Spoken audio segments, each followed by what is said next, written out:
삶에는 현대의학조차도 아직 설명하지 못하는 신비한 일들이 존재합니다. 오늘 저희는 인도네시아 언론과 여론을 충격에 빠뜨린 기이한 사례에 대해 말씀드리고자 합니다. 그것은 인도네시아 여성 누르샤이드에 관한 이야기입니다. 그녀는 자신의 몸에서 철사히 자라나는 것을 갑자기 발견했습니다. 이 물체들은 최대 20cm까지 자랄 수 있으며 심지어 몸의 여러 부위에서 나타났습니다. 이 기이한 현상은 의사들과 과학자들 모두를 당황하게 했습니다. 많은 사람들은 이것이 초자연적인 현상이나 지구 밖의 신비한 일들과 관련이 있다고까지 주장했습니다. 이 이야기는 과연 진실일까요? 특히 저희는 또 다른 희귀한 두 사례도 함께 살펴볼 예정입니다. 한 명은 몸에서 꼬리처럼 보이는 것이 나타났다고 하고, 또 한 명은 자신의 상태를 설명받기 위해 무당의 정신적 도움을 요청했던 사람입니다. 모든 정보가 곧 공개될 예정이니 화면에서 눈을 떼지 마십시오.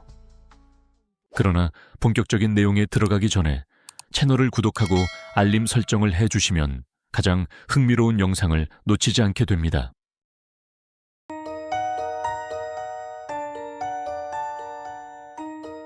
저희가 먼저 언급하고자 하는 첫 번째 사례는 인도네시아 칼리만탄티무르 주의 한 유치원에서 교사로 일했던 누르샤이다입니다. 1991년부터 이유를 알 수 없이 누르샤이다의 몸에서는 강한 통증을 유발하는 이상한 이물질들이 나타났습니다. 특히 다른 물체와 접촉할 때 그 통증은 더욱 심해졌습니다.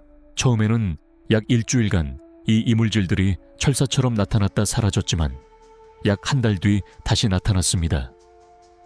6개월 이상이 지나도 이 상태는 지속되었고 더 이상 저절로 사라지지 않았습니다. 거의 30년이 지난 지금까지 누르는 이 희귀한 질병을 견디며 치료를 위해 노력해왔습니다. 현대의학부터 대체요법, 민간요법까지 모든 방법이 시도되었습니다. 결국 누르는 자신이 그저 인내할 수밖에 없다고 말했습니다. 그녀의 개인적인 관점에 따르면 아마도 신께서 자신의 권능으로 무엇이든 일어날 수 있음을 세상에 보여주기 원하셨고, 그녀는 그것을 보여줄 선택받은 사람이라 믿으며 참고 견디려 노력한다고 합니다.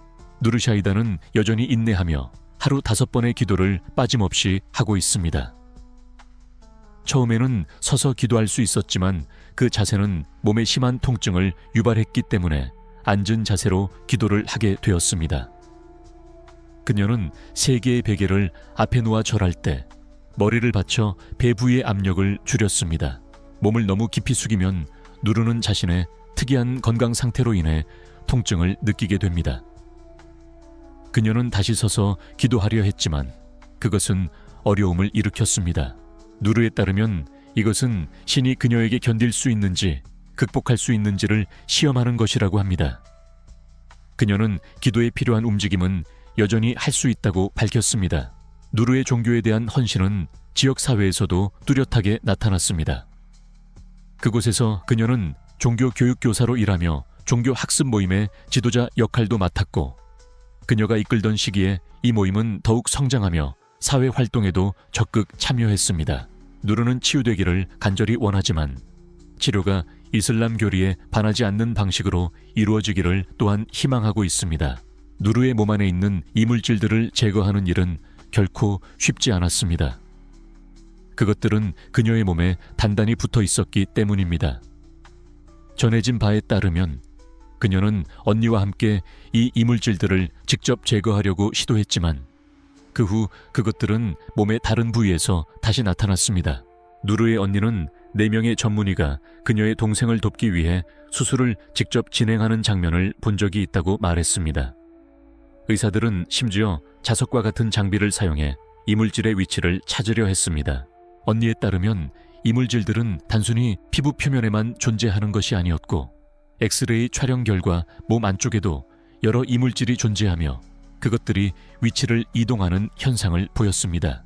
이 때문에 수술 중 의사들은 특별한 보조수단을 사용해야 했습니다. 그러나 그 후에도 이 현상은 계속 반복되었습니다. 누르의 상태에 대한 소식이 퍼지자 많은 사람들은 놀라움을 표현하며 이 전직 교사가 앓고 있는 질병에 대해 여러 추측을 내놓았습니다. 처음에는 칼리만탄 티무르의 한 병원장인 아지에 씨가 누르가 어떤 병을 앓고 있는지 판단하는 것이 매우 어렵다고 인정했습니다. 그는 뉴스를 읽고 난 후 그녀의 상태를 직접 보고 싶다고 밝혔습니다. 아지에는 누르가 거의 30년 동안 이런 상태를 견디며도 신체적 상태에 큰 문제가 없었던 것에 대해 놀라움을 표했습니다. 그에 따르면 의학적으로는 일반적으로 백금 금속만이 인체 내에서 장기간 안전하게 사용되며 다른 철 종류는 염증이나 합병증을 유발하기 쉽다고 합니다. 의학적 관점에서 그는 누르의 상태가 비교적 안정되어 있다고 판단했습니다. 왜냐하면 이 이물질들은 일반적인 피부 표면에만 나타나고 중요한 장기에는 나타나지 않았기 때문입니다.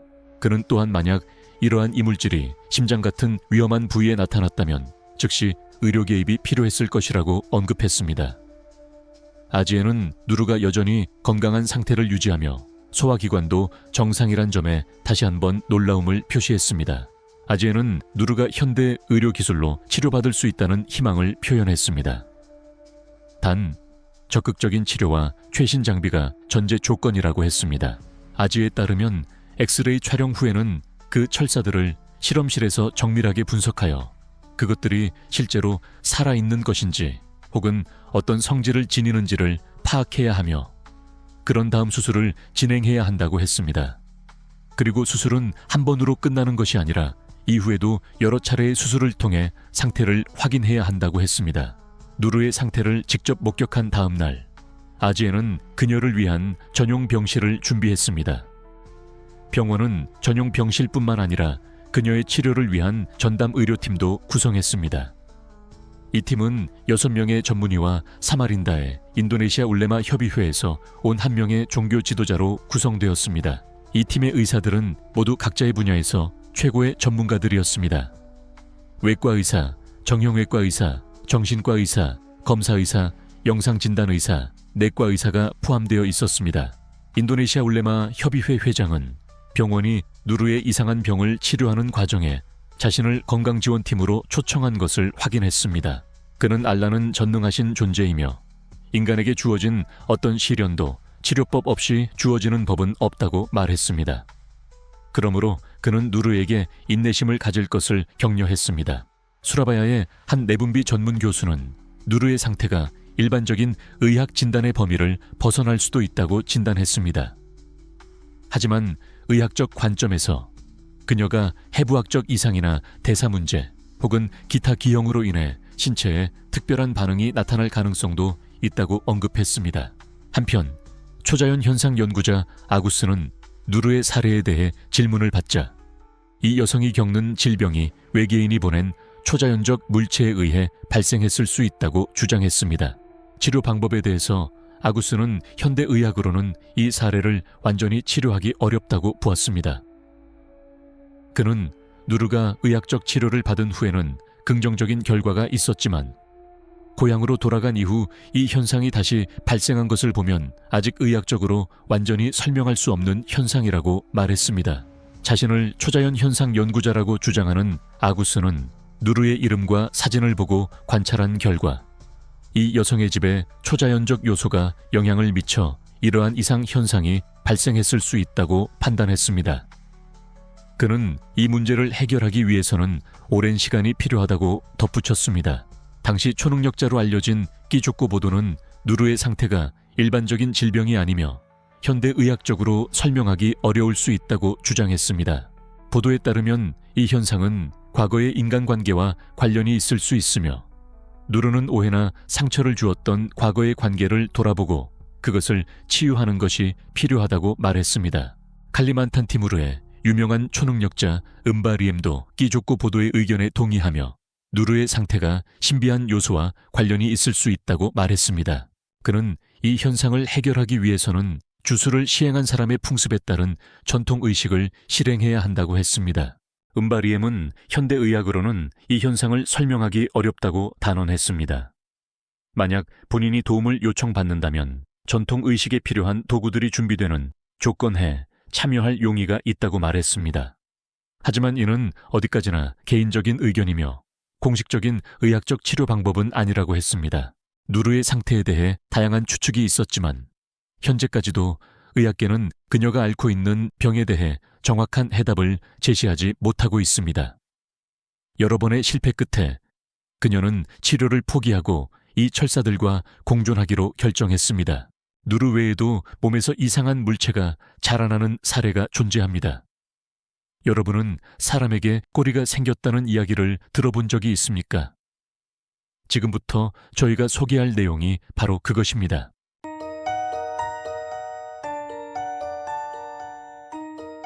저희가 언급할 두 번째 사례는 인도의 언론과 대중을 놀라게 했던 아르시드 알리 칸입니다. 그의 등에서는 약 18cm 길이의 꼬리가 자라났습니다.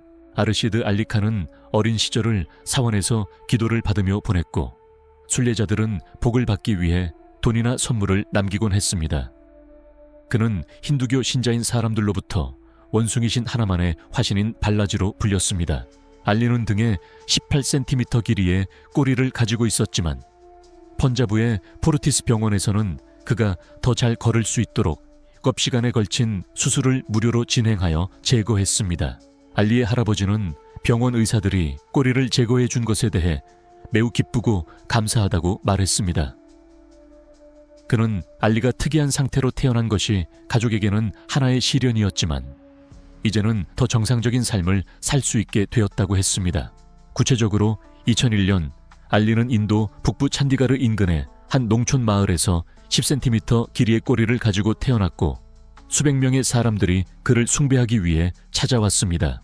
많은 의사들이 가족에게 병원에 가서 수술을 받으라고 조언했지만 지역사회의 압력으로 인해 그것이 실행되지 못했습니다. 하지만 알리가 성장하면서 그 꼬리는 다리와 발에 변형을 일으켜 혼자 걷지 못하게 만들었습니다. 알리의 아버지는 2004년에 사망했고 어머니는 그 이듬해에 재혼하며 알리를 떠났습니다. 그 이후 알리를 돌본 사람은 할아버지였습니다. 그러던 중 2016년 2월 알리에게도 희망이 생겼습니다. 그와 할아버지는 시골 마을에 살며 의료 지식이 없었기에 어떤 의사를 찾아가야 할지 몰랐지만 친절한 한 사람이 포르티스 병원에 대해 알려주었고 의사들은 그 꼬리를 제거할 수 있다고 확신시켜 주었습니다. 포르티스 병원의 신경외과 과장 아시스 파탁 박사와 그의 수술팀은 알리를 위한 복잡한 수술을 진행했습니다. 박사에 따르면 알리는 선천적으로 발 기형이 있었고 아래쪽에 붙어있는 그 꼬리는 척수 윗부분에 변형을 일으킬 수 있기 때문에 반드시 제거해야 했습니다. 수술은 거의 7시간 동안 진행되었고 매우 복잡했습니다. 아시스 파탁 박사는 발의 기형을 교정하지 못한 점이 아쉽다고 느꼈지만 알리에게 최상의 의료 치료를 제공하고자 이후에도 지원을 아끼지 않았습니다. 음악교사가 되기를 꿈꾸던 알리는 자신의 수술이 성공적으로 끝나 매우 기쁘고 행복하다고 밝혔습니다. 특히 이제부터는 사람들이 자신을 신이라고 부르지 않을 것이라 말했습니다. 꼬리는 태아 발달 과정 중 임신 31에서 35일 사이에 일시적으로 나타나는 드문 선천적 상태이며 시간이 지나면서 자연스럽게 사라지는 것이 일반적입니다. 알리의 경우는 매우 드문 사례 중 하나였습니다. 아르시드 알리 칸 외에도 또 다른 꼬리가 자라난 사례가 주목을 받았습니다. 이 사람은 원인을 찾기 위해 무당에게 정신적 도움을 요청한 적도 있었습니다. 과연 무슨 일이 있었을까요?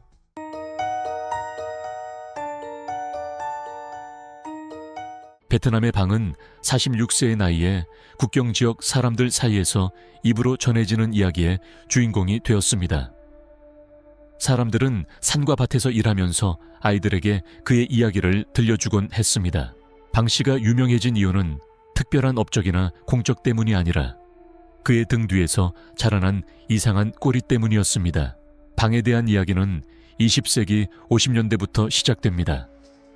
신부 측 가족이 신랑 측이 가져온 닭을 먹기로 하면서 결혼식은 정식으로 열렸습니다. 방의 아버지에 따르면 당시 한 점쟁이가 두 부부의 사주가 맞지 않아 결혼하면 불운이 따르고 기형가가 태어날 수 있다고 했지만 양가가 이미 식사를 함께 했기 때문에 예정대로 결혼식을 올렸다고 합니다. 이후 방의 부모는 첫 두 아이를 무사히 낳았지만 그 다음 아이들은 모두 일찍 세상을 떠났습니다. 방이 태어났을 때는 허리 아래에 이상한 검은 점이 있었고 머리 꼭대기에는 다른 머리카락 몇 가닥이 자라나는 특이한 증상이 나타났습니다. 방이 자라면서 그 점은 점점 두꺼운 털로 변했고 일반인과는 다른 외형으로 많은 사람들의 시선을 끌었습니다. 이처럼 방이 이상한 꼬리를 가지고 태어났기 때문에 그의 아버지는 여러 사람, 특히 점쟁이들을 불러 의견을 구했습니다. 어떤 사람은 그것을 행운이라 여겼고 어떤 사람은 불길한 징조라고 우려했습니다. 이로 인해 방의 부모는 마을 원로들과 여러 차례 회의를 가지며 아들의 상황에 대해 논의했습니다. 하지만 자식을 향한 사랑으로 그들은 모든 소문과 압력을 무릅쓰고 방을 보호하고 키우기로 결심했습니다.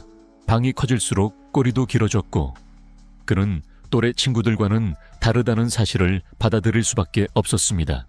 방의 부모는 아들이 공부해서 더 나은 미래를 갖기를 원했습니다.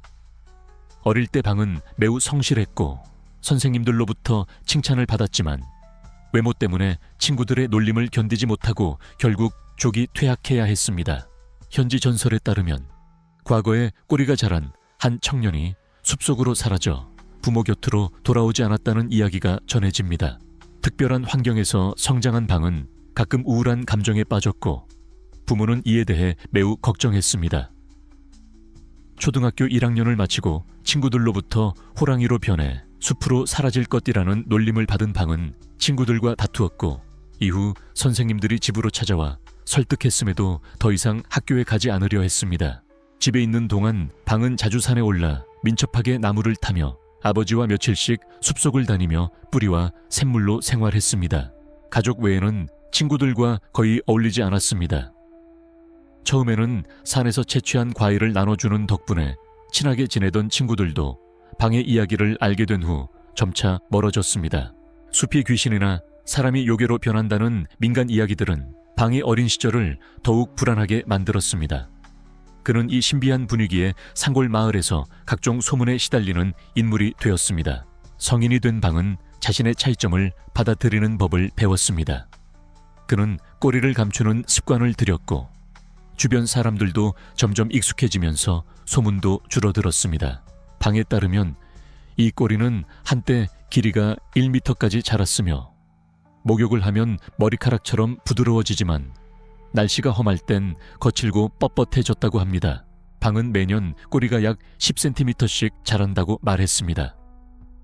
한때는 그것을 허리에 3바퀴 감을 수 있을 정도였으며 최근에는 아내에게 이동 시 편하도록 꼬리를 보관할 수 있는 작은 주머니를 만들어 달라고 부탁했다고 합니다. 방의 꼬리에 대한 소문은 줄어들었지만 여전히 많은 사람들이 그것이 왜 생겼는지에 대해 호기심을 가졌습니다. 가족은 여러 차례 현지 의료 전문가라 불리는 이들과 접촉했지만 그들 역시 명확한 설명을 내놓지 못했습니다. 이상으로 저희가 여러분께 소개해드리고자 했던 몸에서 특이한 물체가 자라난 3가지 사례였습니다. 여러분은 어떻게 생각하시나요? 의견을 댓글로 남겨주세요. 당신은 인간이 얼마나 미친 짓을 할 수 있는지 궁금해 본 적 있습니까? 달리기나 멀리뛰기, 권투 같은 것이 아닙니다. 듣기만 해도 충격적인 대회들입니다. 인도 작은 마을의 한 구석에서 참가자들은 큰 방귀를 뀌는 경쟁을 하고 심사위원들은 냄새를 맡아 점수를 매깁니다. 중국에서는 여성들이 서로 겨드랑이 털이 누가 더 긴지를 자랑하며 자연미의 여신이라는 타이틀을 놓고 경쟁합니다. 또한 러시아에서는 여성들을 위한 엉덩이 때리기 챔피언십 대회도 있습니다. 믿기 어렵습니까? 하지만 모두 사실입니다. 이 세상은 당신이 생각하는 것보다 훨씬 더 미쳤습니다. 그리고 오늘 당신은 이 지구상에서 열렸던 가장 이상한 대회들을 직접 보게 될 것입니다.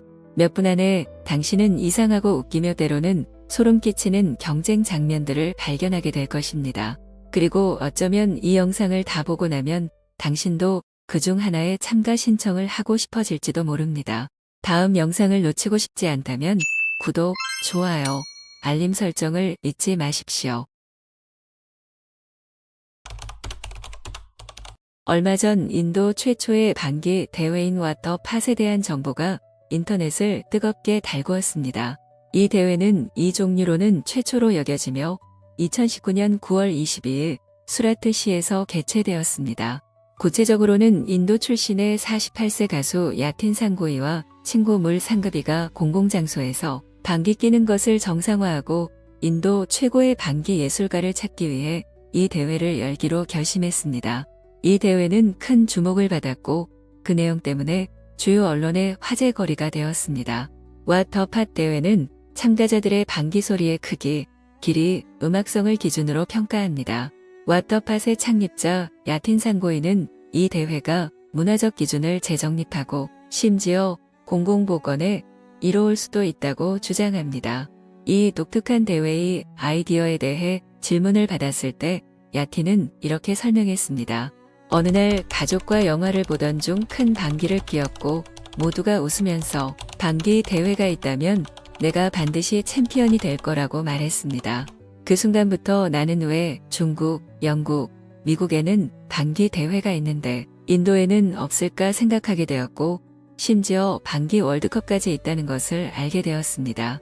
이 대회가 너무 냄새나는 것 아니냐는 질문에 대회 창립자는 어깨를 으쓱이며 웃었습니다.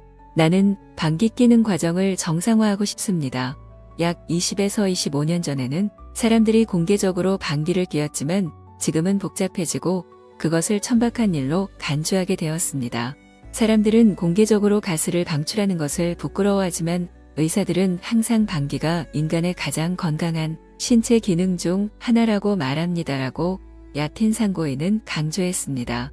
더 놀라운 것은 우승자가 값진 타이틀뿐 아니라 후원사로부터 5천 루피에서 15,000루피의 상금도 받는다는 점입니다.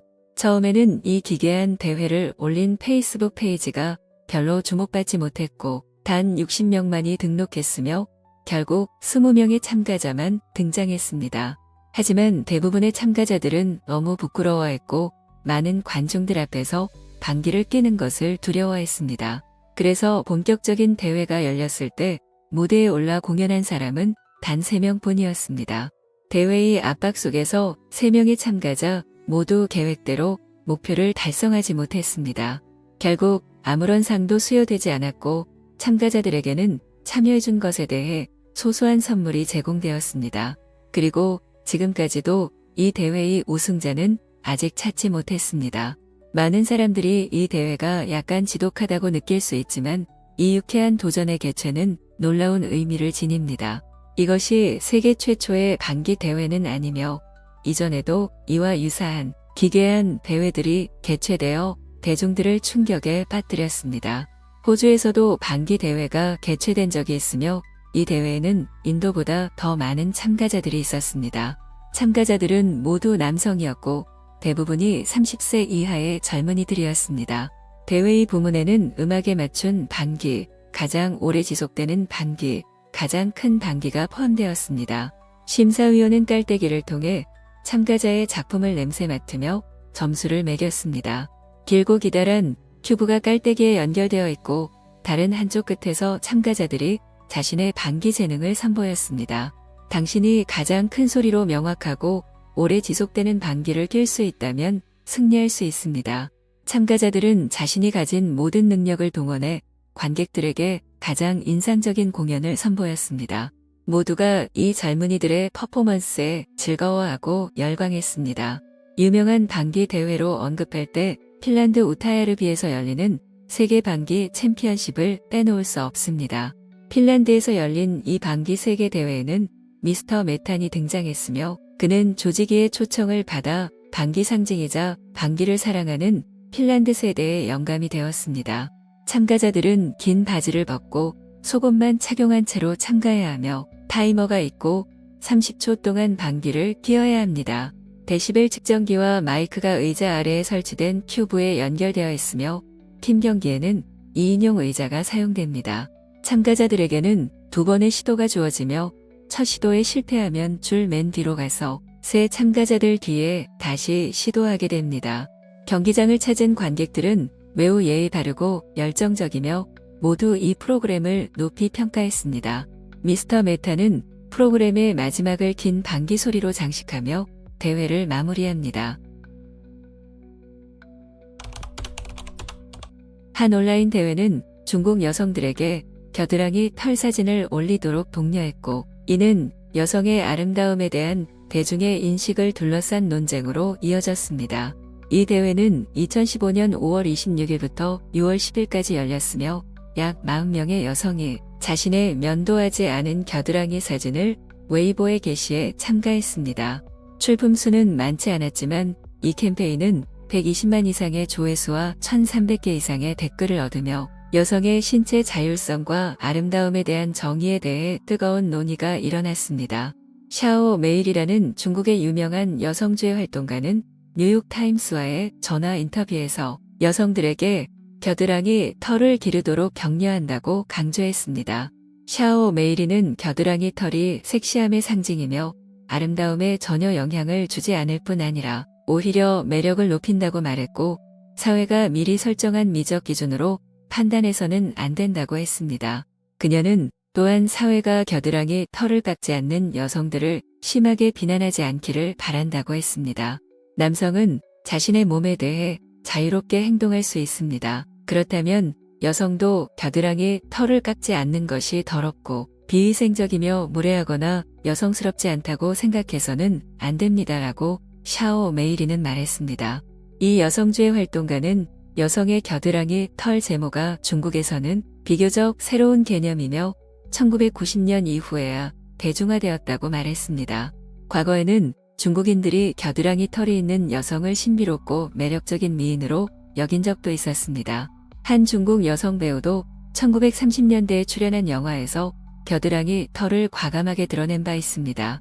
겨드랑이 털 대회는 인터넷에서 열렬한 지지자들과 비판자들 간의 격렬한 논쟁을 불러일으켰습니다.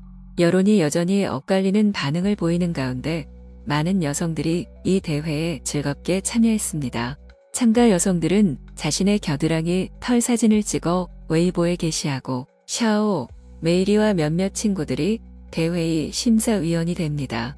이 대회는 웨이보의 공유수와 좋아요 수를 기준으로 6명의 우승자를 선정해 상을 수여했습니다. 상품으로는 1등에게 콘돔 100개, 2등에게 진동기 하나, 그리고 3등 3명에게는 여성용 입식 화장실 기기가 제공됩니다.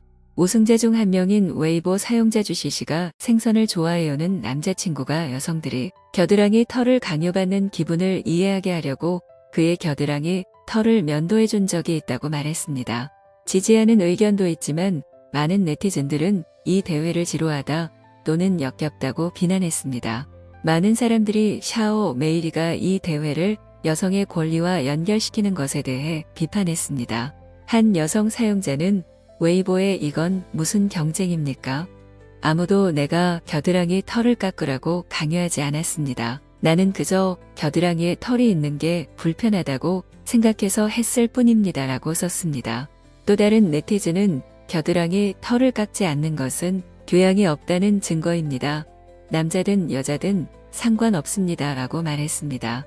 샤오 메이리는 조롱과 비난은 놀라운 일이 아니지만 웨이보 사용자들의 열정과 참여가 그녀의 상상을 초월했다고 말했습니다. 수천 명의 사용자가 이 주제에 대해 토론했고 많은 여성들이 자신의 사진을 올렸습니다.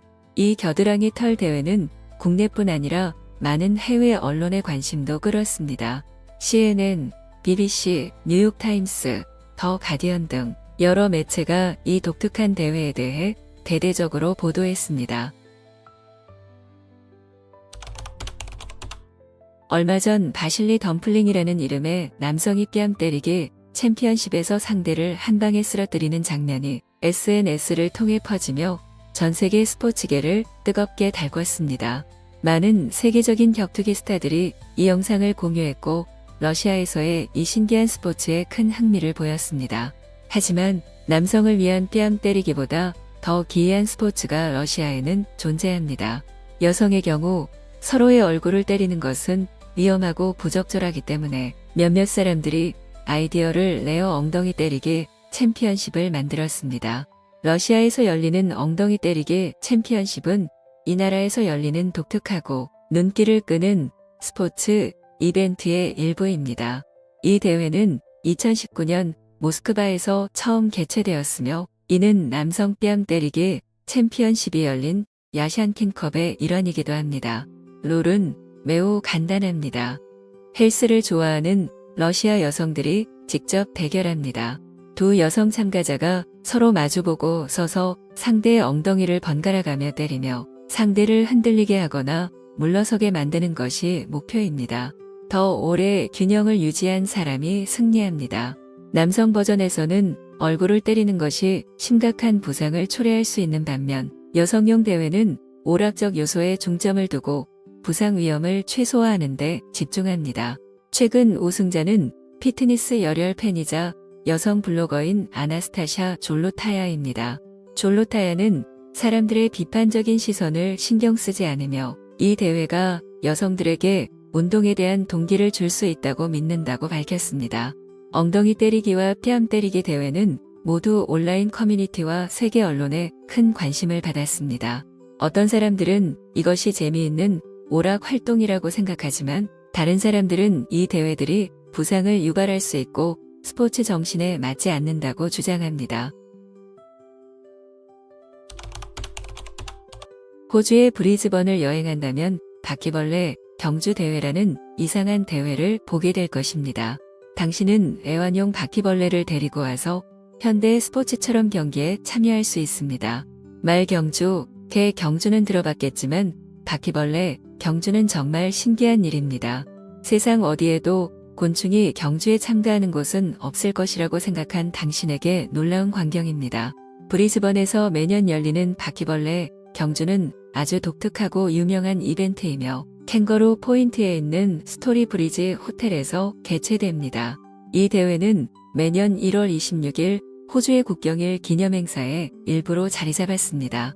2025년에는 이 바퀴벌레 경주의 42번째 개최를 맞이하게 됩니다.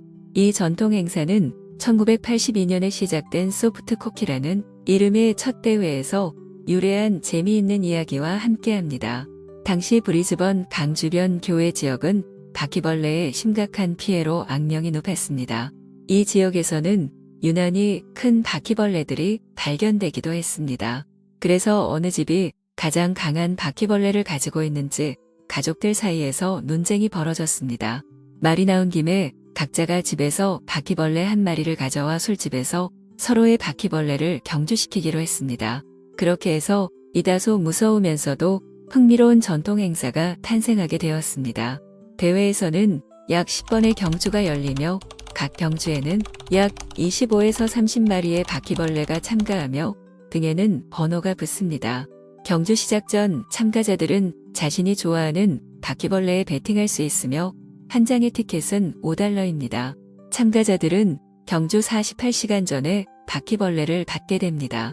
그들은 바퀴벌레를 시원하게 유지하고 잘 살려서 경주에 참가시켜야 하며 너무 더워서 죽는 바퀴벌레도 있습니다. 1등, 2등, 3등을 하면 모두 메달을 받을 수 있습니다.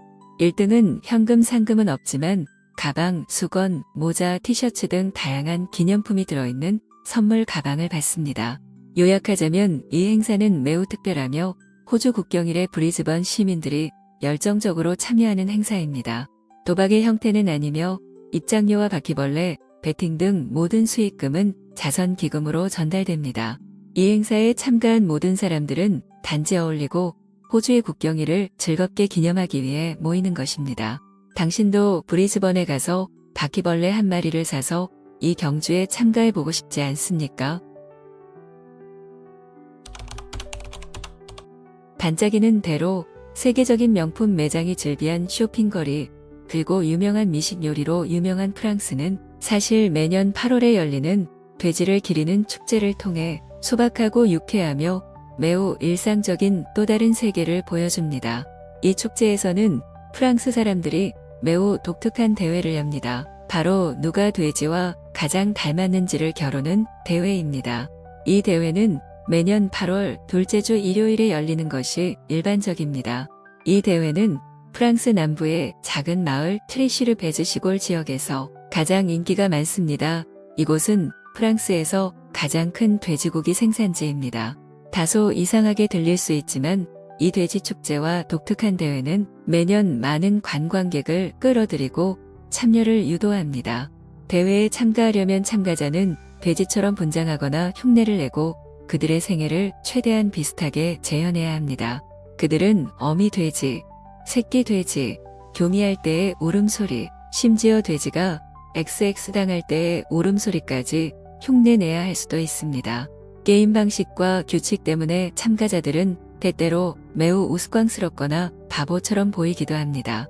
이 게임의 주요 목적은 모두에게 휴식의 순간과 즐거운 웃음을 제공하는 것입니다. 이 축제는 매우 흥미롭습니다. 왜냐하면 이만큼 많은 사람들이 돼지를 따라하는 나라는 세계 어디에도 없기 때문입니다.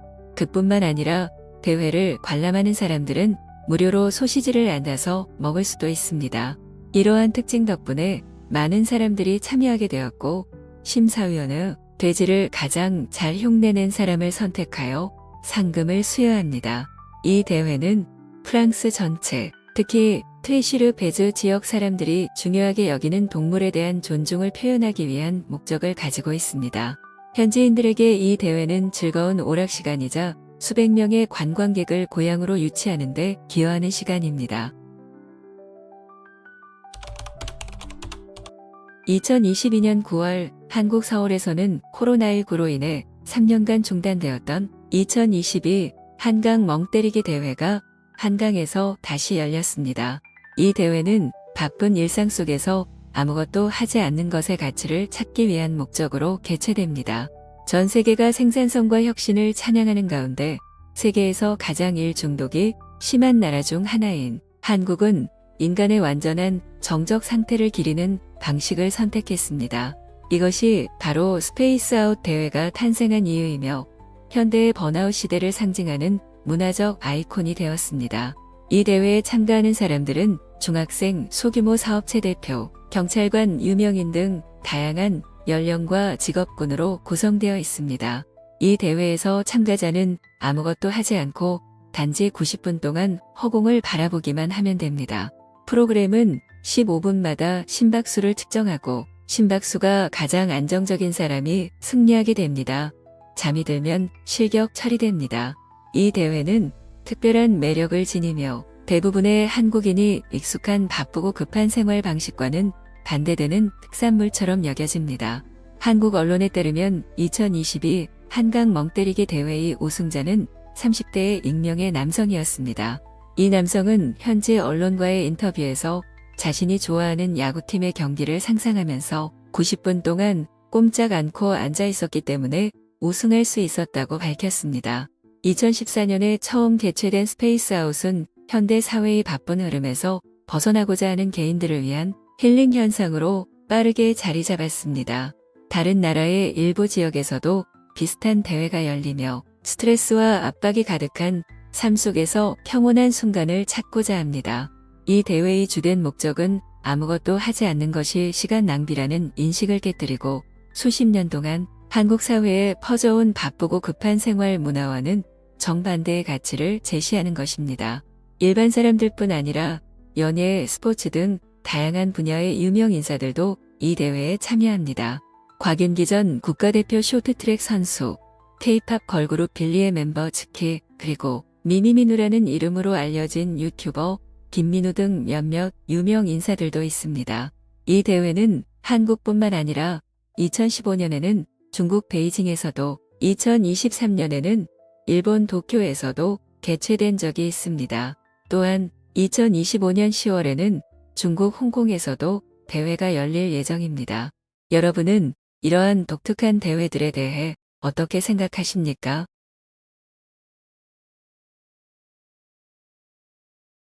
당신은 매일 200g의 조미료를 먹어야 할 정도로 조미료를 좋아하는 남자를 본 적이 있습니까?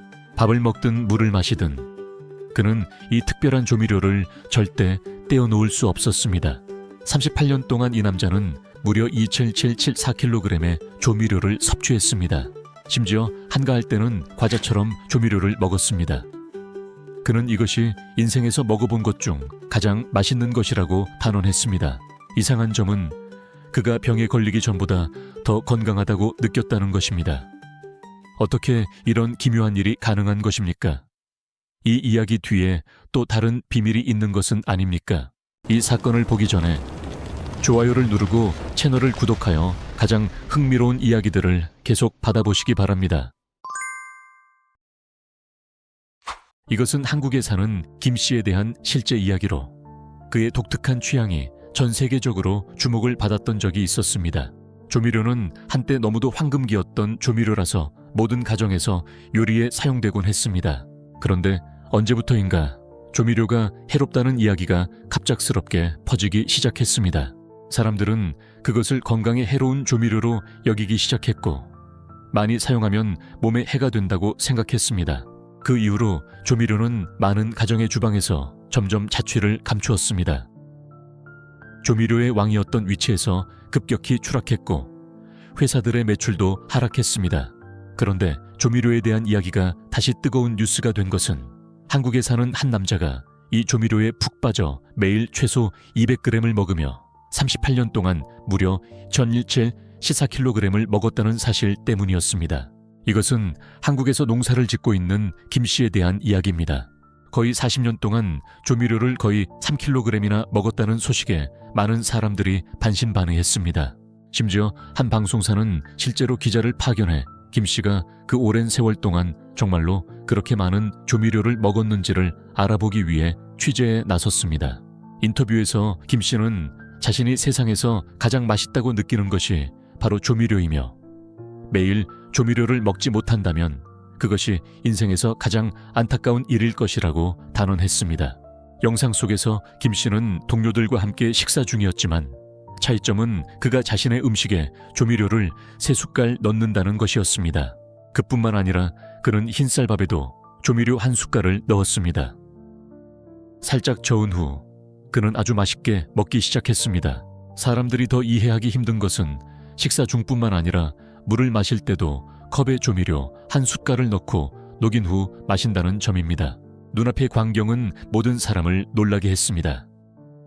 현장에 있던 촬영팀은 이 남자가 실제로 그렇게 많은 양의 조미료를 섭취하고 있다는 사실을 믿지 못했습니다.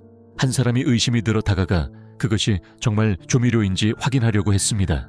김 씨는 담담하게 자신이 먹고 있는 것이 요리에 사용하는 조미료가 맞다고 대답했고 심지어 촬영팀의 한 명에게 맛보라고 권했습니다.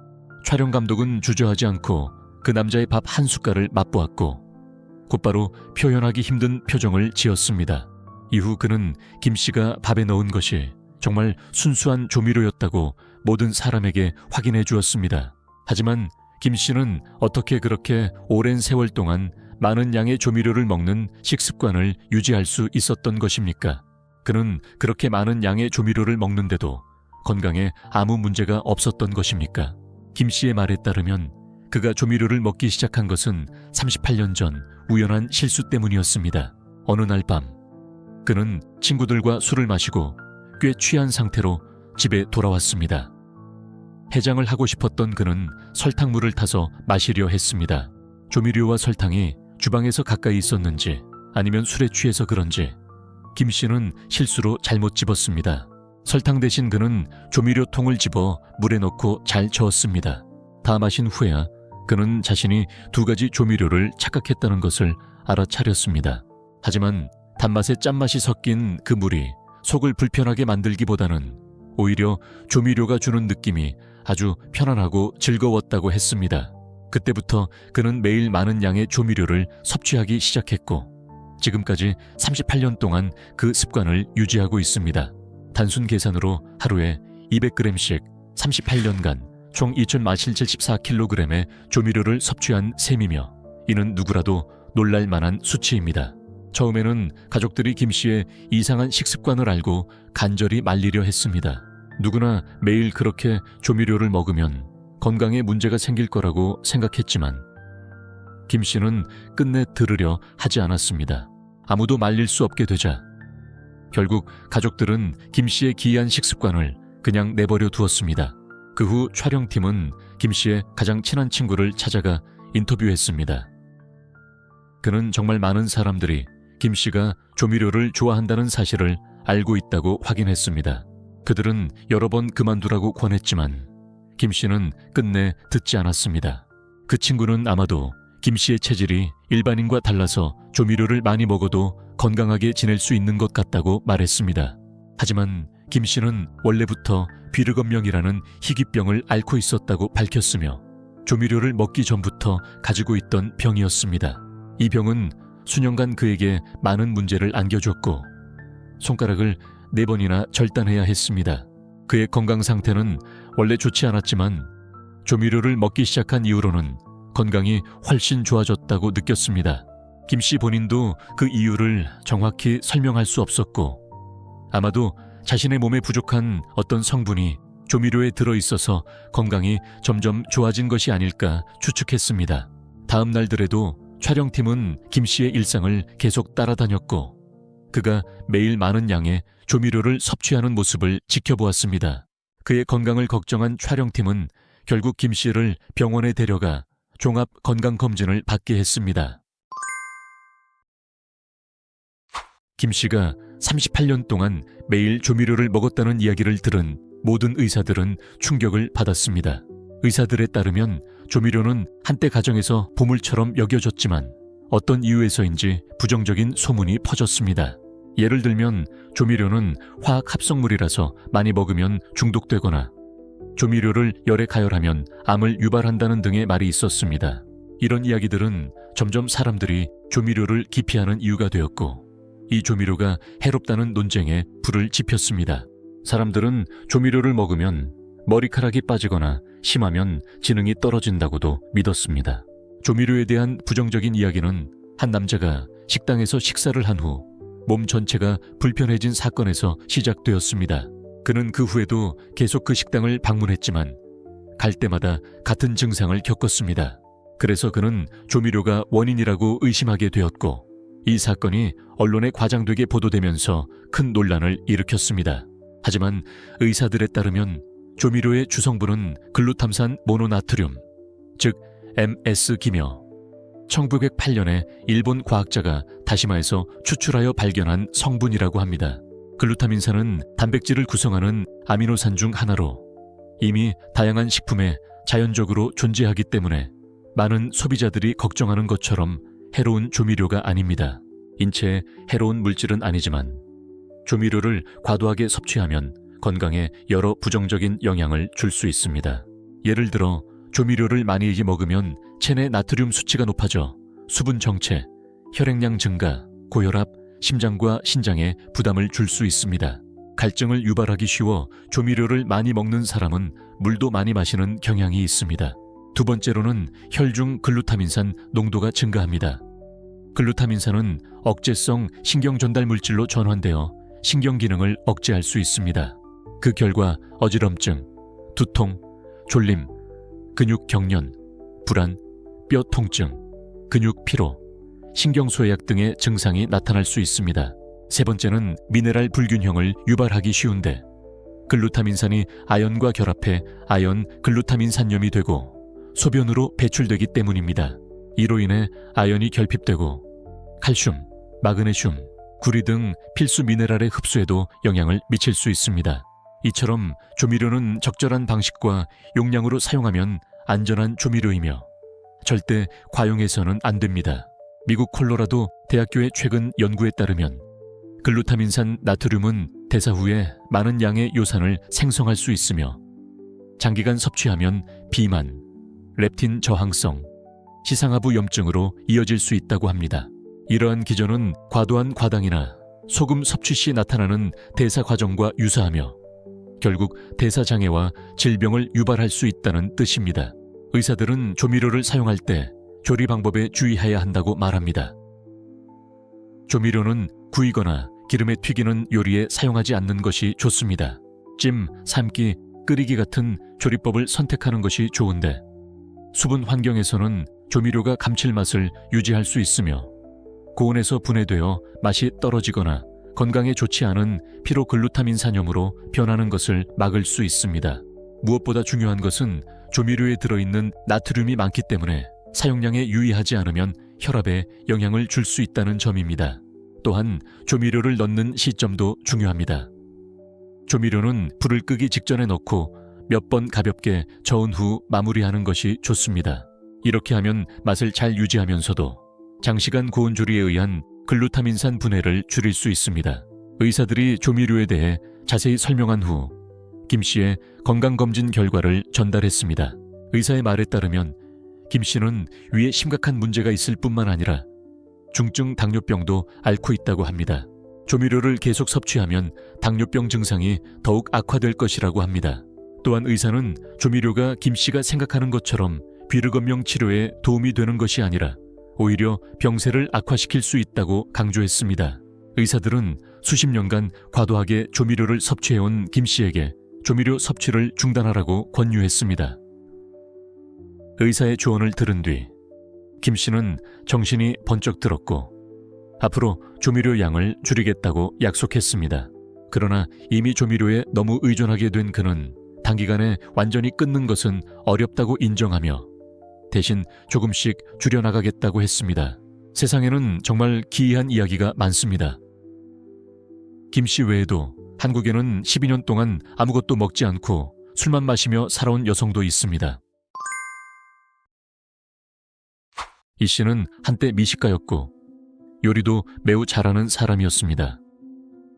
그런데도 12년 동안 밥 한 톨도 먹지 않고 건강하게 살아왔습니다.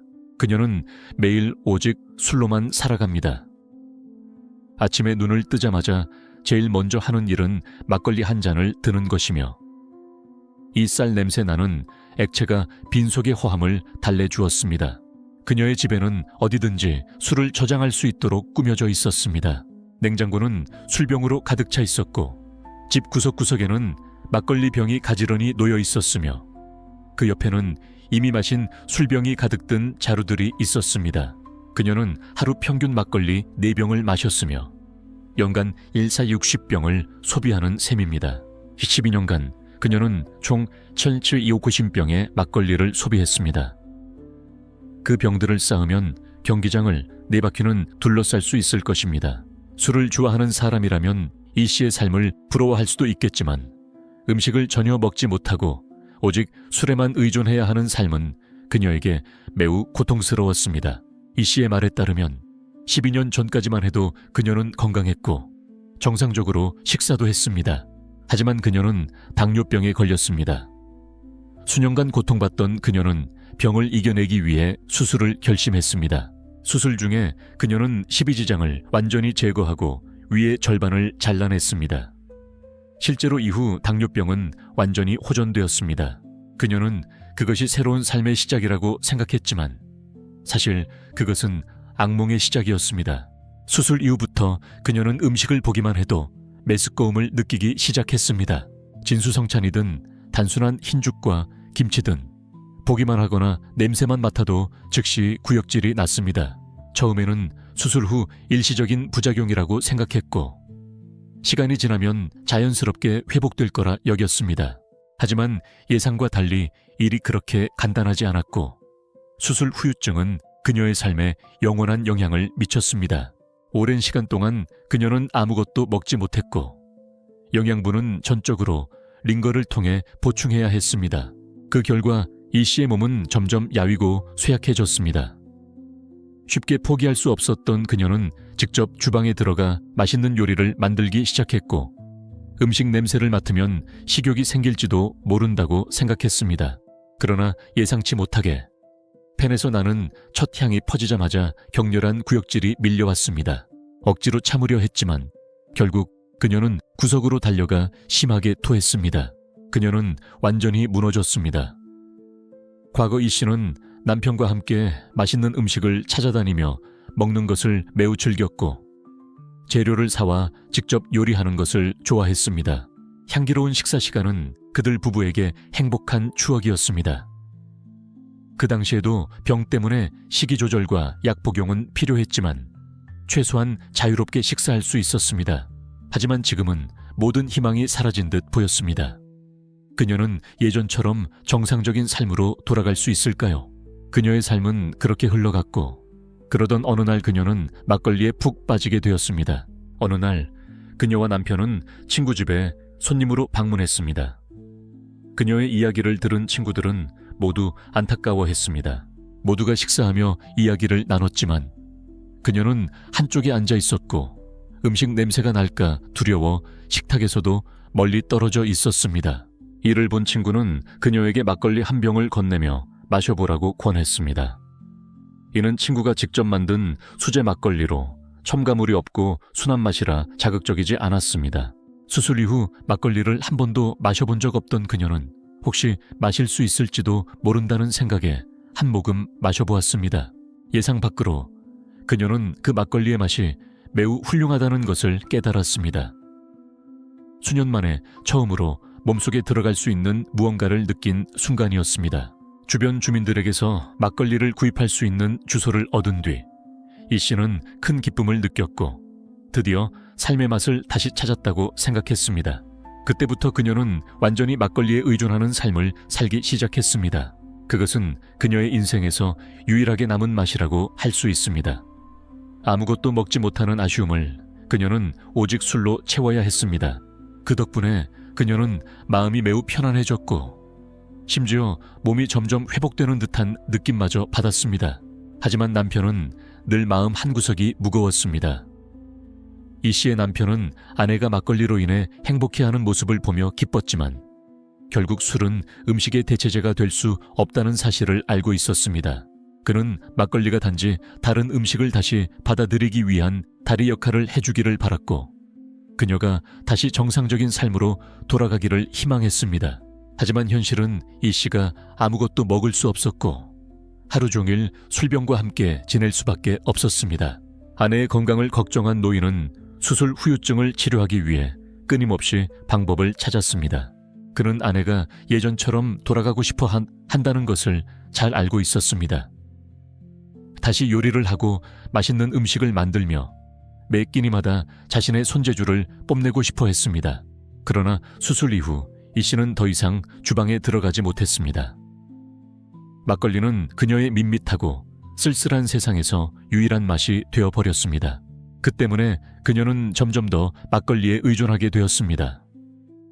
아내를 걱정한 남편은 그녀의 모든 증상을 조용히 관찰하며 하나하나 기록했고 의사를 찾아다니고 약을 알아보며 끊임없이 노력했습니다. 새로운 약이 나올 때마다 그는 약사가 이 약이 술을 마시는 환자에게도 괜찮은지 부작용은 없는지를 꼼꼼히 물어보았습니다.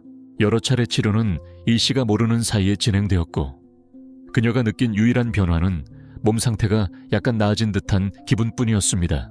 마침내 남편의 끈기와 정성 덕분에 이 씨는 남편과 함께 병원을 다시 찾아가기로 했습니다. 이 씨가 지난 세월 동안 살아온 이야기를 들은 의사는 놀라움을 감추지 못했습니다.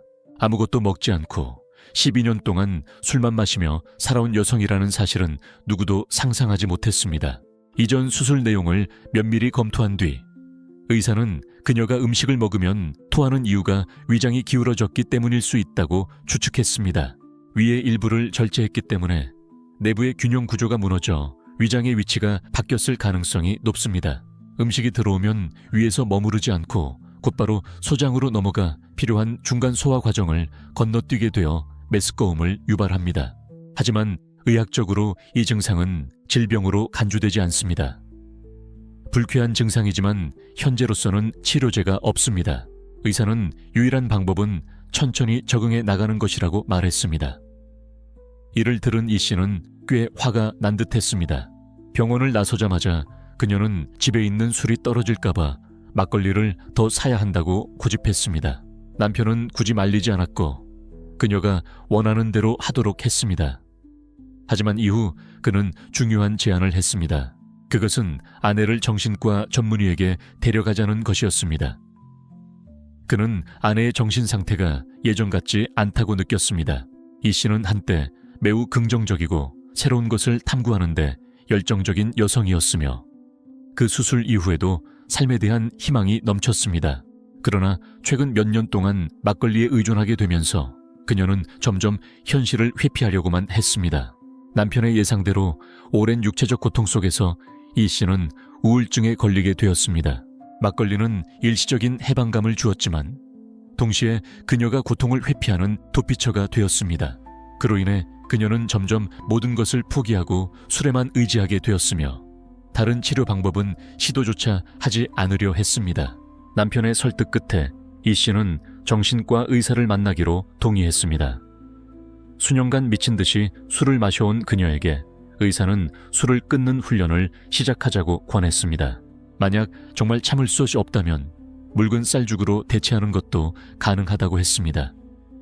이론적으로 막걸리를 마실 수 있다면 죽도 소화할 수 있기 때문입니다. 심리적으로 술 외의 것을 거부하지 않기만 한다면 그녀의 몸은 점차 적응할 수 있습니다.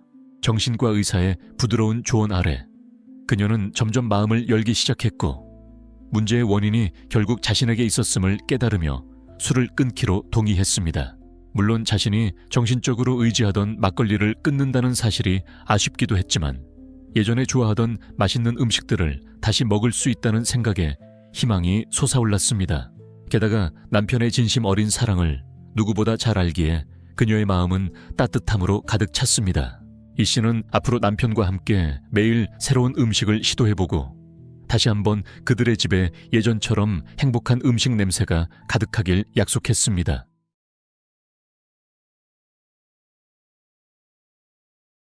어떻게 한 사람이 아무것도 먹지 않고 5년을 살 수 있습니까? 이분은 바로 5년 동안 아무것도 먹지 않고 생수만 마신 여성입니다. 더 믿기 어려운 것은 이 여성의 몸이 병도 없고 여전히 건강하며 보통 사람처럼 일도 한다는 점입니다. 보통 사람은 7일 동안 굶으면 생명이 위협받습니다. 어떻게 이 여성이 5년을 견딜 수 있었을까요? 그녀의 이야기는 많은 사람들의 호기심을 자극하여 모두가 그녀가 특별한 비법을 알고 있는지 스스로에게 묻습니다. 이 사건을 보기 전에 항상 흥미로운 이야기를 업데이트 받을 수 있도록 좋아요와 구독을 잊지 마십시오. 이 실제 이야기의 주인공은 중국 랴오닝성에 사는 랭윈 여사입니다. 이 일은 2006년에 일어났습니다. 랭윈 여사는 현지에서 미용실을 운영하는 우보세의 주인이었습니다. 비록 부자는 아니었지만 그녀의 삶은 여전히 안정적이고 편안했습니다. 다른 보통 사람들처럼 그녀도 하루 3끼 이상의 식사로 에너지를 보충해야 했습니다. 게다가 그녀는 매우 맛있게 먹었고 몸매도 날씬하여 전혀 비만하거나 뚱뚱하지 않았습니다. 그러나 2000년에 일어난 한 사건이 그녀의 운명을 완전히 바꾸었습니다. 2000년 7월 어느 날 그녀의 가게에는 손님이 아주 많아 랭 여사는 아침부터 저녁까지 바쁘게 일했으며 점심을 먹을 시간조차 없었습니다. 저녁 무렵 손님이 줄었을 때 그녀는 살롱 직원에게 부탁하여 간단히 2개의 찐빵을 사오게 했습니다. 그런데 평범한 2개의 찐빵이 곧 기이한 사건을 일으킬 줄은 몰랐습니다.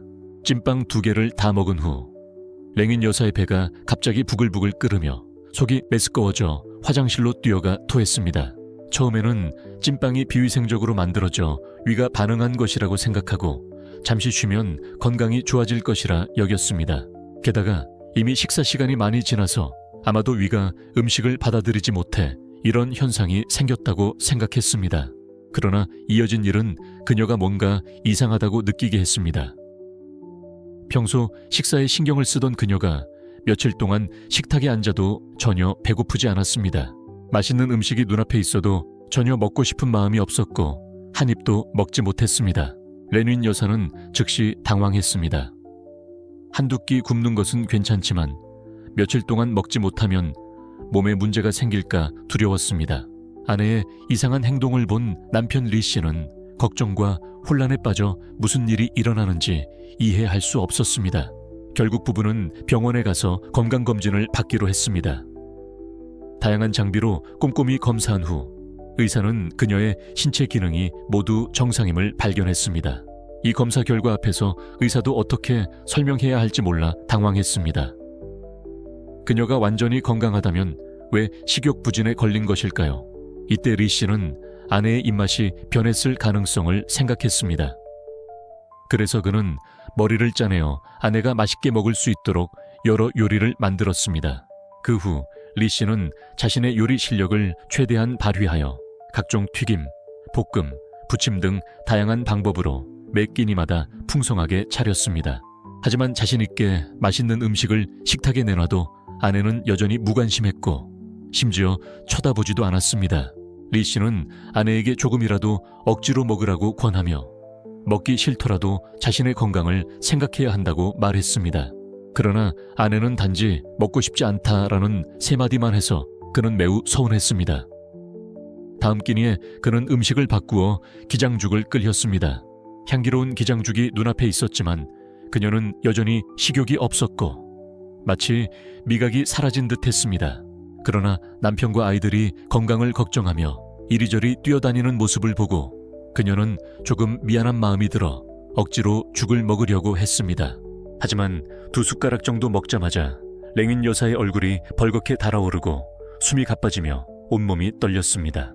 이 모습을 본 리 씨는 매우 두려워 급히 아내 곁으로 달려가 계속 등을 두드리며 아내가 죽을 모두 토해낼 때까지 도왔습니다. 이때 그는 아내가 음식에 이상한 반응을 보인다는 사실을 깨달았습니다. 그때부터 그는 아내에게 절대 억지로 먹으라고 하지 않았습니다. 원래 시끌벅적하던 가정의 분위기가 이상하게 조용해졌습니다. 랭윈 여사는 닭, 오리, 생선, 고기 같은 맛있는 음식이나 매력적인 볶음 요리에 더 이상 흥미를 느끼지 않았습니다. 식사 시간이 되면 그녀는 그저 조용히 앉아 남편과 아이들이 먹고 이야기하는 것을 지켜볼 뿐이었습니다. 아내의 상태를 지켜본 리 씨는 매우 걱정되고 우울했습니다.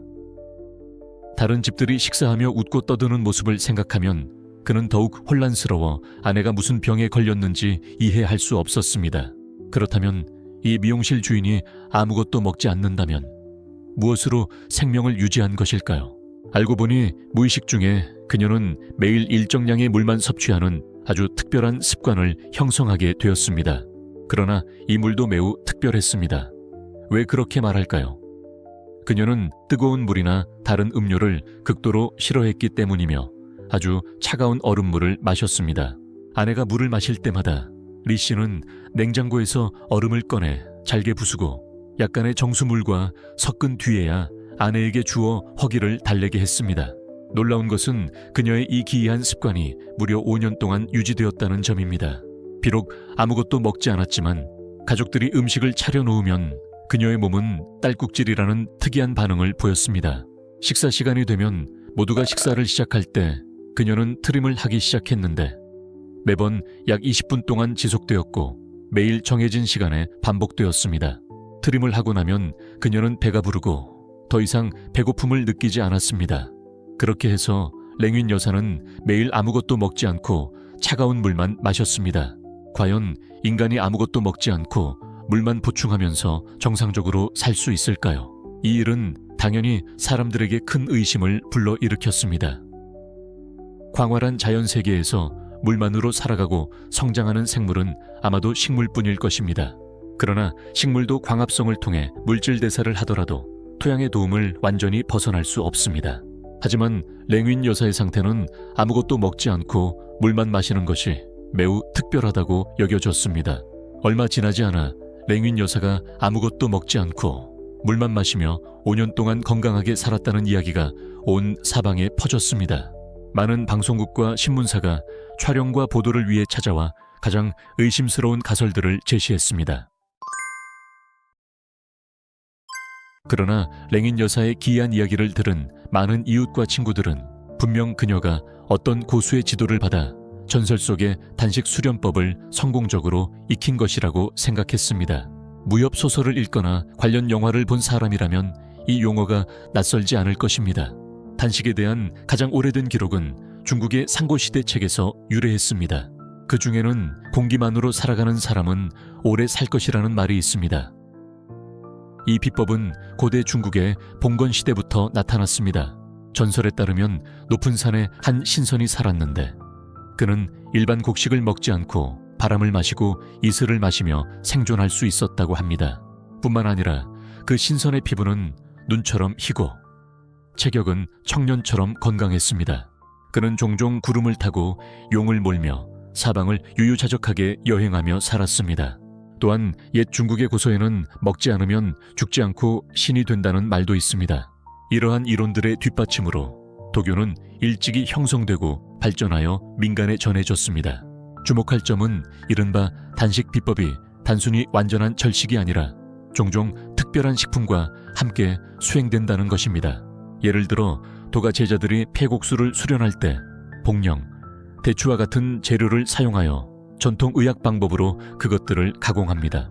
예를 들어 총 9번 찌고 햇볕에 말려 액체 형태의 환약을 만들고 꿀을 넣어 단맛을 더합니다. 사료와 기록을 종합해보면 단식 방법은 아무것도 먹지 않는 것과 같지 않으며 일반 곡식을 먹지 않는 것에 가깝습니다. 이 비법을 수련하는 사람은 여전히 단백질이나 지방 같은 영양소가 필요해 몸의 기혈을 보충해야 합니다. 또한 그들은 대체 식법을 숙지하고 일정 기간의 고된 수련을 거쳐야 비로소 일반 음식에 의존하지 않는 이상적인 상태에 접근할 수 있습니다. 하지만 랭윈 여사는 아무것도 먹지 않고 얼음물만 마시며 평범하게 살아가는 특별한 경우였습니다. 친구들의 조언을 듣고 리 씨는 독의 전문성을 가진 한 집안을 찾아가 지도를 받기로 했습니다. 해당 전문가가 인내심 있게 설명하기를 단식 방법은 절식과 동일하지 않으며 생명을 유지하는 요소를 보충할 수 있는 특별한 음식이 필요하다고 했습니다. 또한 독특한 건강관리법과 더불어 여러 종류의 한약을 사용해야 한다고 덧붙였습니다. 단식 수련 과정이 상당히 길다고 해도 랭윈 여사처럼 5년 내내 지속하는 것은 극히 드문 일입니다. 따라서 랭 여사의 기이한 생활 방식은 단식 비법의 수련 결과가 절대 아니라고 결론 지을 수 있습니다. 만약 도가 수련을 배제한다면 그녀가 어떻게 5년 동안 밥을 먹지 않고 살 수 있었을까요? 이 시점에서 답은 여전히 명확하지 않습니다. 그러나 랭윈 여사의 외모와 얼굴빛을 자세히 관찰한 전문가들은 몇 가지 단서를 발견했습니다. 오랫동안 밥이나 일반 음식을 먹지 않아 그녀의 몸은 점점 더 마르고 심지어 살간만 남았다고 할 수 있을 정도였습니다. 음식을 먹지 않아 체중도 크게 줄어 62kg에서 40kg대로 감소했고 두 팔은 마른 나뭇가지처럼 앙상했습니다. 또 다른 뚜렷한 징후는 그녀의 안색이 극도로 나빠지고 온몸이 매우 약해 보이며 생기조차 없었다는 것입니다. 그 직후 리 씨는 주변 사람들을 소름 끼치게 만들 충격적인 비밀을 갑자기 폭로했습니다. 어느 순간부터인지 리 씨가 우연히 아내의 볼을 손으로 건드릴 때마다 랭윈 여사의 얼굴은 깊이 움푹 들어가고 오랜 시간이 지나도 정상으로 돌아오지 않았습니다. 심지어 팔이나 허벅지 같은 다른 부위도 마찬가지 현상이 일어났습니다. 아내의 몸 상태가 이렇게 심각한 것을 본 리 씨는 몹시 괴로워했습니다. 그제야 그는 아내가 어떤 희귀병에 걸린 것이 아닐까 점차 깨닫기 시작했습니다. 더 이상 지체할 수 없다고 생각한 그는 즉시 아내를 대도시로 데려가 최고의 병원에서 치료받기로 결정했습니다. 그러나 온 가족이 길을 나설 준비를 하는 순간 랭윈 여사가 갑자기 그 자리에서 실신해버려 리 씨와 딸은 크게 당황했습니다. 그들의 마음속에는 혹시 수년간 잠복하던 병이 이 시점에서 갑자기 폭발한 것은 아닐까 하는 두려움이 스쳤습니다. 더 생각할 틈도 없이 부녀는 서둘러 그녀를 지방 최고의 병원으로 옮겼습니다. 그곳에서 의사들은 즉시 전면적인 검사를 진행했지만 결과는 다시금 그들을 실망시켰습니다. 수십 년 경력을 가진 유명한 의사조차 이렇게 기이한 사례는 처음 본다고 인정했습니다. 여러 차례 정밀 검사를 진행한 후에도 의사와 전문가들은 왜 랭윈 여사가 아무것도 먹지 않고 5년을 살아왔는지 이해하지 못했습니다. 고민 끝에 의사와 전문가들은 랭윈 여사를 며칠간 병원에 입원시켜 관찰해보자는 제안을 했습니다. 혹시 그녀의 몸에 숨겨진 비밀을 밝혀낼 수 있을지도 몰랐기 때문입니다. 일정 기간의 관찰과 비교 후 마침내 전문가들은 몇 가지 이상한 현상을 발견했습니다. 그렇다면 그들이 발견한 것은 무엇일까요? 알고 보니 랭윈 여사의 딸꾹질은 일반인과 달랐고 소리가 마치 북소리처럼 엄청 크게 울렸습니다. 랭윈 여사 본인의 말에 따르면 비록 트림 소리가 다소 이상했지만 효과가 매우 좋았다고 합니다. 그녀는 트림하는 시간이 매우 규칙적이어서 보통 사람의 식사 시간처럼 매일 3번으로 나뉘어 있다고 말했습니다. 첫 번째는 오전 6시 10분에 발생해 약 20분간 지속되며 그 후 그녀는 막 식사를 한 것처럼 포만감을 느꼈습니다. 두 번째는 오전 11시경에 다시 20분 이상 트림을 하며 배가 다시 채워진 듯한 느낌을 받았습니다. 마지막은 오후 4시가 조금 넘은 시간에 발생하고 또다시 20분 이상 지속되며 배고픔이 사라지고 마치 배부른 것 같았습니다. 그녀가 담담하게 이야기를 하는 것을 들은 의사들은 순간적으로 정신이 아득해져 무엇이 현실이고 무엇이 망상인지 구분하지 못했습니다. 정말로 트림이 식사를 대체할 수 있는 것일까요? 이 기이한 현상을 두고 영양센터 소장 양 씨가 의문을 제기했습니다. 그는 트림을 정확히 제 시간에 조절하는 것은 제쳐두더라도 트림과 딸꾹질이 20분씩 지속되는 것만으로도 매우 드문 일이라고 말했습니다. 게다가 딸꾹질은 포만감을 주는 것이 아니라 오히려 횡격막과 성대가 지속적으로 움직이면서 에너지를 소모하게 되고 그로 인해 더 허기가 질 수밖에 없다고 설명했습니다. 즉, 딸꾹질 과정은 사실상 에너지를 소비하는 행동이며 이른바 딸꾹질로 배고픔을 억누른다는 것은 심리적 암시에 불과할 가능성이 높다는 것입니다. 그는 랭윈 여사가 5년 동안 어떤 음식도 먹지 않고 오직 딸꾹질만으로 생명을 유지했다는 주장은 전혀 근거가 없고 믿을 수 없다고 강조했습니다. 이론적으로는 가능성이 거의 없지만 겉보기에는 미용실 주인이 정말로 5년간 밥을 먹지 않은 듯 보였습니다. 그렇다면 왜 그녀는 멀쩡히 살아있을까요? 이 현상을 설명하기 위해 양 소장은 사람들에게 이해를 돕고자 몇 가지 생물학 지식을 덧붙였습니다. 생명을 유지하고 기본적인 생리 활동을 보장하려면 인간은 하루에 최소 약 1000칼로리의 에너지를 섭취해야 합니다. 하지만 이 최소치에 도달하더라도 단지 생명을 유지할 수 있을 뿐 정상적인 건강 상태를 보장할 수는 없습니다. 보통 사람은 하루에 필요한 에너지를 고기, 달걀, 채소, 과일 등 다양한 음식에서 얻습니다. 그래야만 인체의 각 기관이 정상적으로 활동할 수 있습니다. 만약 랭윈 여사의 말대로 그녀가 트림과 딸꾹질, 얼음물만으로 생존을 유지했다면 하루 섭취하는 에너지는 사실상 0에 가까웠습니다. 외부에서 에너지를 보충하지 못하면 인체는 스스로 지방과 저장 영양분을 소비하여 생명을 유지할 수밖에 없습니다. 처음에는 수분과 지방이 소모되어 몸이 점점 마르지만 시간이 지나면 내부 장기들이 쇠약해지고 생리 기능이 서서히 사라져 결국 사망에 이르게 됩니다. 자신의 논리를 설명한 후 양 소장은 얼음물만으로 인체의 정상적인 활동을 유지한다는 것은 절대 불가능하다고 단언했습니다. 그리고 그는 곧 모든 사람을 충격에 빠뜨릴 한마디를 덧붙였습니다. 과연 그 말은 무엇이었을까요? 근거와 기록된 현상을 바탕으로 양 박사는 매우 대담한 가설을 제기했는데 아마도 랭윈 여사의 가족이 거짓말을 하고 있을 가능성이 높다고 했습니다. 양 박사의 가설을 검증하기 위해 병원은 신속히 이 여성의 복부 초음파 검사를 진행했습니다. 결과는 모두를 믿기 어렵게 만들었는데 그녀의 위는 완전히 비어 있었고 음식물이나 찌꺼기의 흔적조차 없었습니다. 이때 양 박사도 자신의 판단을 의심하지 않을 수 없었습니다. 과연 그의 추측이 틀린 것일까요? 랭윈 여사는 정말 수천 년에 한 번 있을 법한 특별한 여성일까요? 양 박사와 전문가들이 당황하고 있는 사이 더 믿기 어려운 일이 벌어져 사건 전체가 또 다른 미스터리로 빠져들었습니다. 그렇다면 의사들이 목격한 것은 무엇일까요? 알고 보니 전면 검사를 마친 뒤에도 환자의 모든 내부 장기는 여전히 완전히 건강했습니다. 손상이나 퇴화의 징후는 전혀 없었으며 영양결핍으로 인한 질병 증상 또한 나타나지 않았습니다.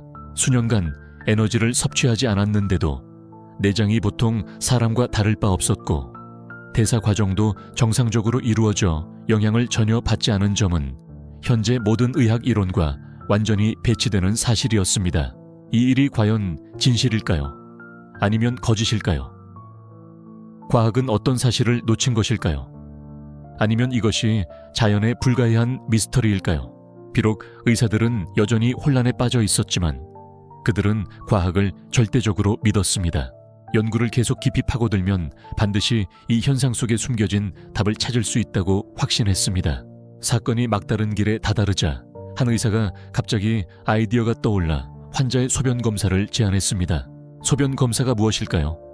이는 소변 속 성분을 분석해 적혈구, 백혈구 등을 확인하고 단백질, 당분 등의 농도를 정확히 파악하는 방법입니다. 이를 통해 환자가 섭취한 음식 종류를 비교적 명확하게 파악할 수 있습니다. 소변 검사 결과 덕분에 의사들은 마침내 새로운 발견을 하게 되었습니다. 환자의 소변은 뚜렷한 산성을 띠고 있었으며 그 안에는 케톤체라고 불리는 특별한 성분이 포함되어 있었습니다. 이는 지방산 대사가 불완전하게 이루어지고 몸이 포도당을 제대로 사용하지 못할 때 생성되는 부산물입니다. 쉽게 말해 랭윈 여사는 고요산 혈증, 즉 하이퍼유리세미아라는 질병에 걸려 있었습니다.